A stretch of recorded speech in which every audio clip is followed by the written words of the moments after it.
Hello, Cancer, Sun, Moon, Rising, and Venus signs. Kamusta kayo? Sana po nasa mabuti kayong kalagayan. Welcome back po sa Star Tarot. At kung bago kayo rito, welcome din po kayo. Please subscribe, like, share my videos, and leave me a comment po kung nakaresonate kayo. Maraming salamat.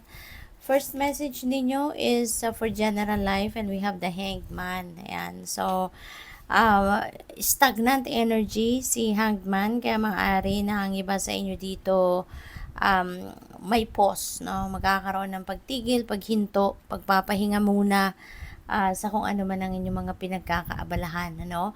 There could be delays na mangyayari sa mga ginagawa ninyo, kaya mapipilitan talaga kayo na tumigil muna kasi parang hindi aandar, yung mga ginagawa ninyo dahil may mga delay sa mga inaantay ninyo, sa mga transactions, sa mga gamit, something like that, no?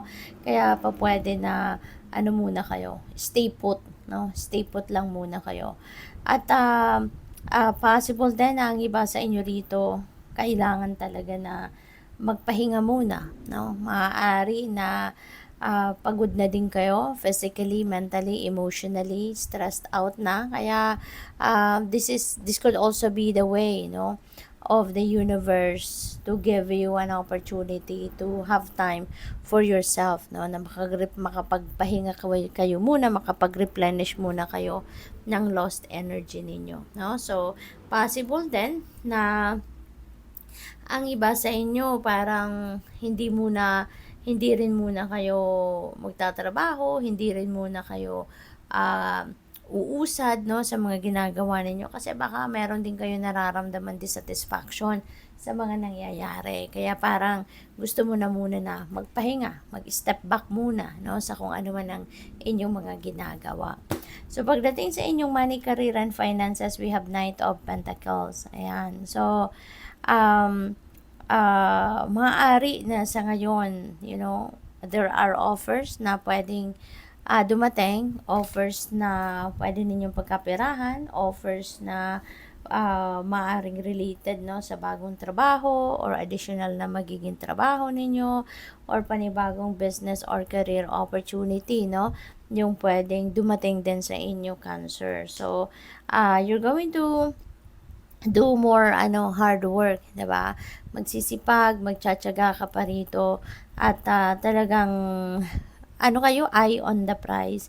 Kung ano yung gusto ninyong ma-achieve, whether this is long-term or short-term goals, you are going to work hard for that, no? Dahil gusto ninyo na ma-achieve, gusto ninyong marating kung ano man ito, kahit mahirap, 'di ba? Kung ano man ang goal na sinet ninyo sa inyong money, career, and finances, you're going to do you're going to do anything and everything in your power para marating ninyo ito, no? Pagsisikapan, pagtsatsagan at lahat. So pagdating sa inyong relationships naman, we have Temperance energy. So si Temperance, this is about balance, okay? This is about patience, calmness, yung ganon. Kaya siguro kayo, iba yung pasensya, no? Siguro nagpapasensya kayo dito ng sobra-sobra sa relasyon ninyo, sa person ninyo, or baka yon ang hinihingi sa inyo ng inyong sitwasyon, na maging patient pa kayo, no? Na maging maintindihin pa kayo. Kalmahin mo lang yung sarili mo. Wag kang magagalit as much as possible, 'di ba? Kung meron mang something na kunyari dissatisfied ka sa person mo, ay lang, kalma lang. Okay? Kalmahin mo ang sarili mo, wag kang mag-outburst, wag kang magagalit, no? Kailangan mo ng pasensya. Okay? Para sa mas matahimik na relasyon, para sa mas magandang takbo ng inyong relationship, kailangan na marunong kang magpasensya. Okay? At marunong kang mag-control ng inyong sarili, lalo-lalo na kung ito ay galit, 'di ba? Imbis na mabwisit kayo, hingang malalim, at pagpasensyahan na lang ninyo yung person ninyo. Okay? So maraming salamat, no, Cancer, for being here. Thank you for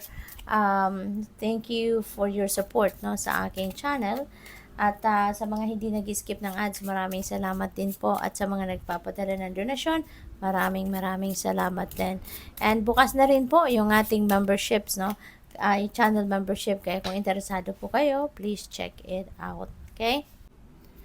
So we have Nine of Pentacles clarifying the Hanged Man. Ayan. So Nine of Pentacles is this is a time for abundance, prosperity, ano na to panahon na to of harvest. Kumbaga, this is time for harvest ng kung ano man ang mga pinagtrabahuan ninyo, pinagsikapan ninyo. Ito na yung time na mahahawakan mo na, mai-enjoy mo na, makukuha mo na kung ano man yung bunga ng effort na binuhos ninyo sa bagay na ito, no? So, pwedeng sa trabaho ito, sa career ninyo or negosyo, whatever it is na sipag at tiyagang ginawa ninyo dyan, no? Ito na, may financial reward na kayo. This is a time for comfort, no? This is a time for financial freedom, for abundance and prosperity. Kaya napakaganda, diba? Maaring ito yung matagal na ninyong hinihintay, diba? Kaya po pwede rin na masabi ninyo na the wait is over. Finally, mag-harvest na kayo or isa-savor nyo na dito yung bunga ng inyong pagsisikap.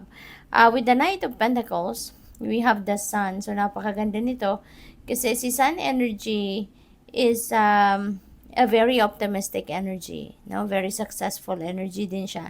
Napakagaan, napakaswerte din niya. So panahon din ito ng success talaga ninyo, lalo-lalo na sa inyong money, career, and finances. Meron tayong Nine of Pentacles, so talagang tagumpay, no? Yung tagumpay ninyo ngayon, talagang nandiyan na, hindi na mapipigilan, at isa-savor mo na, mararamdaman mo na ngayon yung bunga ng inyong pagsisikap. At the Sun is also going to shed its light sa inyong money, career, and finances. At ito, Cancer.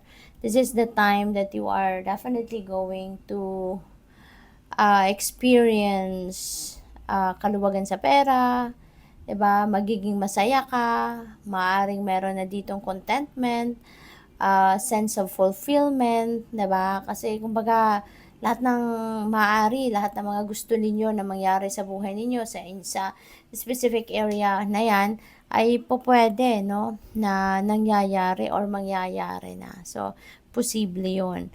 Kaya magiging masaya, no, magiging masaya ang area of life na ito. Sa Temperance naman, we have King of Swords.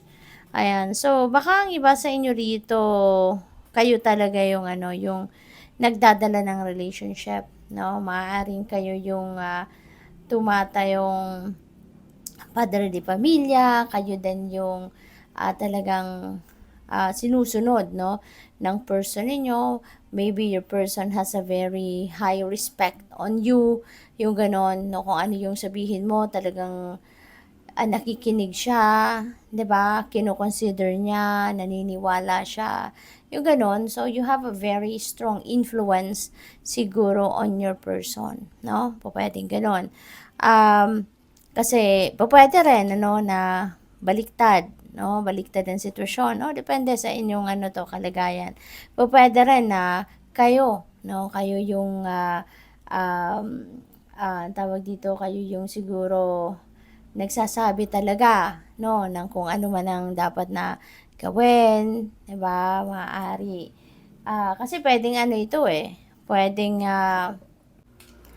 may give and take dito, no, sa roles, kumbaga. So, pwedeng at times may mga pag-uusap na kayo yung nasusunod, mayroong mga pag-uusap na ay siya naman yung sinusunod ninyo. So, pwedeng ganon. Hindi naman sa lahat ng oras kayo lang yung napapakinggan, sometimes kayo din ay nakikinig din sa person ninyo. So, pwedeng ganon ang ganap dito, no? So, tingnan natin kung ano ang inyong final message.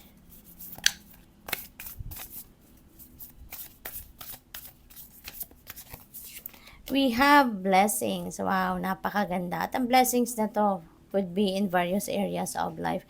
Hindi lang ito sa relationship, hindi lang sa pera, hindi lang sa trabaho, sa negosyo, but this could be in all areas of life. Kaya ipagpasalamat nyo na yan, ano? Always remember na kahit anumang klaseng biyaya ang dumating sa buhay ninyo, kahit anumang klaseng blessings ang ipadala sa iyo ng universe, don't forget to be grateful, don't forget to express your gratitude, kasi pag nagpapasalamat tayo, mas nagbubukas tayo na mas marami pang pinto para sa mas marami pang blessings, no? Kaya good luck sa iyo. Thank you for watching. Love and light. Namaste.